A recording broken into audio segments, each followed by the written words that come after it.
देखिए, कमेटी में जो हमारी डिस्कशन हुई है वो चूंकि इन कैमरा डिस्कशन है वो तो हम बाहर नहीं बता सकते, लेकिन पहले हम अदरवाइज आपको कह चुके हैं कि रात की अंधेरी की हुकूमत है और उनका हर काम रात की अंधेरी में है। जो ओवरऑल प्रोसेस अडॉप्ट होने जा रहा है, हम समझते हैं कि ये गैर आईनी तरामीम हो रही है, ना कि आईनी तरामीम हो रही है जो होने वाली है। और हमारे साथ हमने पूछा तो लॉ मिनिस्टर ने ज़रूर थोड़ा सा ब्रीफ किया है, उनने मुख्तसर बताया, but as we spoke, as we come out, उनके पास आज भी बिल नहीं था कि वो एटलीस्ट हमारे साथ वो बिल शेयर करे कि वो सही में क्या कुछ लिखा हुआ है। लेकिन प्राइमरीली जो टारगेट है, हम समझते हैं कि बुनियादी तौर पर मुल्क के हर अर्गन को इंडिपेंडेंट होना लाजिम है। उसमें अदलिया का बहुत बड़ा रोल है। अदलिया की कंप्रोमाइज किसी सूरत नहीं होनी चाहिए, उनकी पावर कम ना हो, उनके जजेस के इख्तियारात कम ना हो।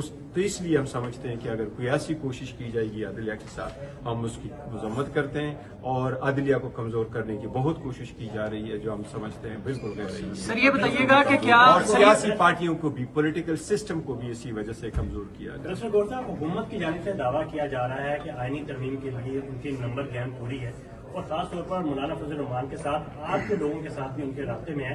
क्या आपके जो अरकीन है, जो आजाद अरकीन है और वो जो जिनकी notification election commission as we speak government ने ये नहीं कहा कि आज ही वोटिंग करानी है, लेकिन इन एनी केस अगर वो करा देते हैं, हमारे कैंडिडेट हमारे साथ है, सिवाय 1-2-3 जुत का हमने नाम बताया था। ये पार्लियामेंट्री कमेटी में जो हमने वर्ड इस्तेमाल किया था पार्लियामेंटेरियन, ये प्रपोजल थी उमर अयूब खान साहब की। इन्होंने ये रेजोल्यूशन सबमिट करके बहुत पहले दिया था कि काइंडली इस किस्म की एक स्पेशल कमेटी बनाए जिसमें से पार्लियामेंटेरियन का मैटर भी एड्रेस हो सके। कल सुप्रीम कोर्ट ने बेहतरीन जजमेंट दिए, हमारे सारे एमएनए उस ऑर्डर के हिसाब से कवर्ड है।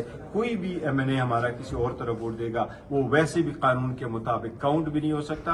अल्हम्दुलिल्लाह वो हमारे साथ है, हमारे साथ रहेंगे। अगर हमारे कुछ 1-2 एमएनए जिनका हमने नाम बताया है, उस कमेटी के नाम उनमें जिक्र है, अगर उनको उठा करके जबरदस्ती लाया जाएगा तो हम समझे उसकी मजम्मत भी करेंगे, उसका वोट भी काउंट नहीं होगा और वो मुतालिका forum supreme court, high court में। रहमान साहब की किसी तजवीज पे यहाँ कोई गौर नहीं हुआ कि उन्होंने अपनी तरफ से कुछ किया है। हमने ये वाजे तौर पे किया है कि इस कमेटी का कोई मैंडेट नहीं है कि कॉन्स्टिट्यूशनल बिल पे बहस करे। ये तो कमेटी बनी किसी और पर्पस के लिए है। आपने अगर बिल मूव करना है तो लॉ मिनिस्ट्री में, लॉ एंड जस्टिस में कमेटी में जाना लाजिम है। आप वो प्रोसेस कंप्लीट करें बजाय इसके कि आप उसको यहाँ करें। तो इसलिए हमने कोई सजेशन नहीं, हमने सिर्फ उनसे सुना है जो उन्होंने बोला। अगर उस पर कुछ क्वेश्चंस थे वो हमने उनसे किए, लेकिन हमने कोई सजेशन नहीं दी। और कैटेगोरिकली हमने कहा है कि हम आपके साथ किसी एक चीज की भी कोई कंसीड नहीं करते।